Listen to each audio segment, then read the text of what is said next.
Uh, Again, in this particular text, Jesus is talking as the Son, and he says, of that hour no man knows, not the Father, not the Son, nor the angels, or anybody else. There are certain things of Jesus' divine attributes that were veiled in the incarnation. For example, his glory was not seen. He didn't glow when he walked down the streets of Jerusalem. If they were walking in the dark, the disciples didn't get to not use a flashlight or something when Jesus was by because he glowed so much. But obviously, omnipresence, things like that. There was a veiling, and for some purpose that is not explained to us, for some purpose, Jesus, in that particular instance, he has supernatural knowledge elsewhere, but in that particular instance, that particular piece of knowledge has been veiled during the time of the incarnation. The rather frenzied arguments about the Trinity versus the unity of God ought to be resolved on a much simpler basis than is the case today. It occurs to me to think that God would be an extraordinarily obfuscating God if he expects us to get our minds around the impossibly difficult, brain-breakingly difficult arguments to make Jesus have two natures, a God nature and a man nature, and also to declare the creed of Israel, which Jesus does, and make that fit with a triune God. It just won't work. Let's try something rather simple. But to illustrate my point, I want to quote briefly from an article on Desiring God Ministries by Matt Perman. This is John Piper's site, or one of his sites. And the article is entitled, or the heading that I'm going to quote from is called, How Can Jesus Be God and Man? They forgot to say 100% God and 100% man. And there, at the very start, are we really being asked to believe the ordinary congregant is going to accept the idea that Jesus can be 100% man and 100% God? That boggles the mind to start with. It suggests to me that something has gone wrong in the argument. The author says, and I'm quoting now, here comes the most fascinating part. Since the two natures are united in one person, the fact that Christ's human nature didn't know when he would return means that the person of Christ did not know when he would return.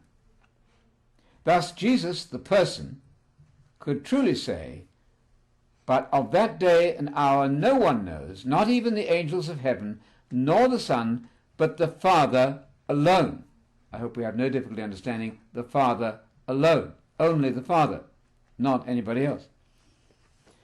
At the same time, this article goes on to say, at the same time, by virtue of Jesus' divine nature, we can also say that the person of Christ did know when he would return. But, my dear sir, we just read that Jesus Christ did not know. The person of Christ did not know. Now we're reading the person of Christ did know when he would return.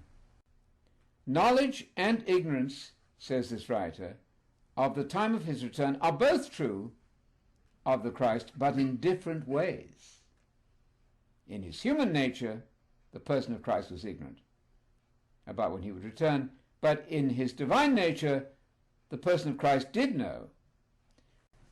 This is simply so mind-bogglingly difficult and complex that most people would throw up their hands in despair. The fact is, there's no way of avoiding the fact that Jesus, the Son of God, didn't know. It's no good talking about, well, it was veiled from him. It doesn't say that. Nothing about veiled from him. He didn't know. Speaking as the Son of God, the single unified personality that is Jesus, he didn't know. So you can't say, well, he did know and he didn't know. Both things are true, but in different senses. I put this to a philosopher of language for his comment. He said, this is a classic case of trying to make a distinction without a difference. It's self-contradictory. I'm glad to be able to tell you that A.H. Newman said of the Trinity, why don't we admit that we're trying always to make two things into one? It doesn't work. Another professor lecturing on the Trinity said, why don't we admit that our Trinitarian doctrine is totally unintelligible?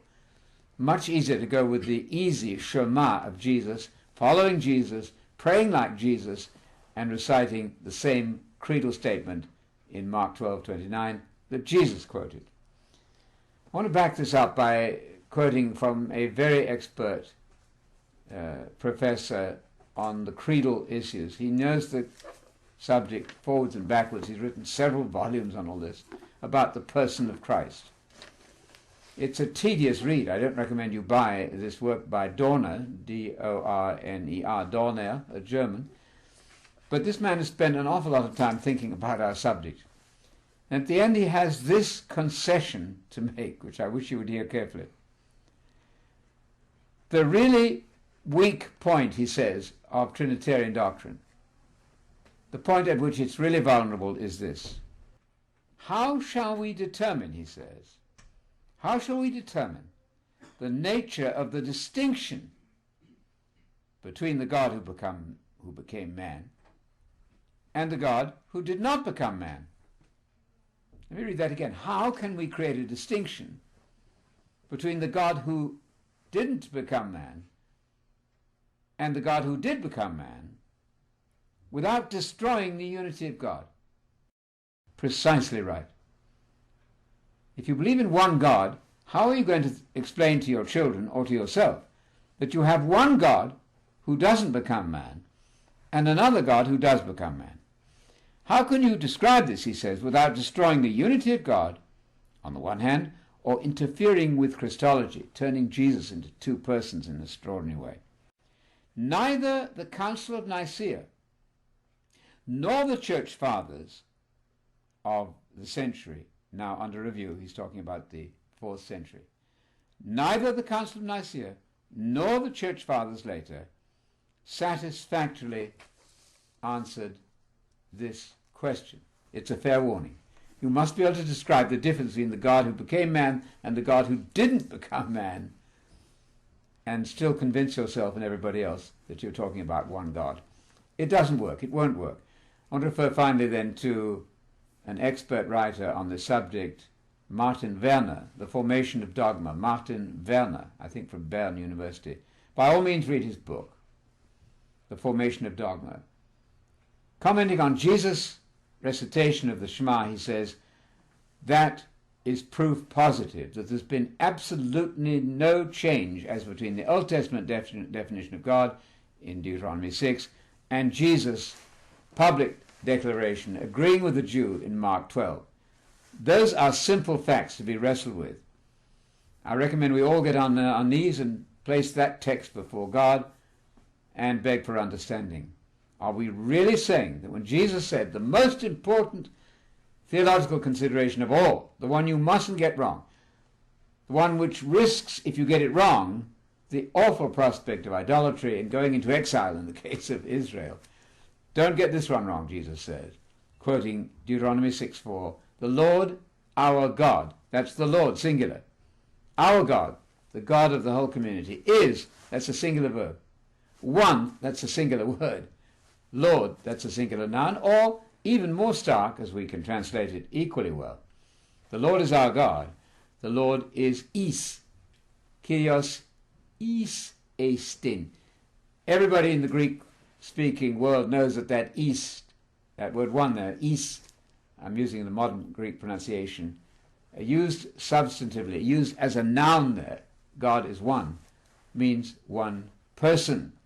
For example, Abraham, we read in Ezekiel, Abraham was is, translating properly, Abraham was one person. Let's argue about that. Let's not. This is not difficult.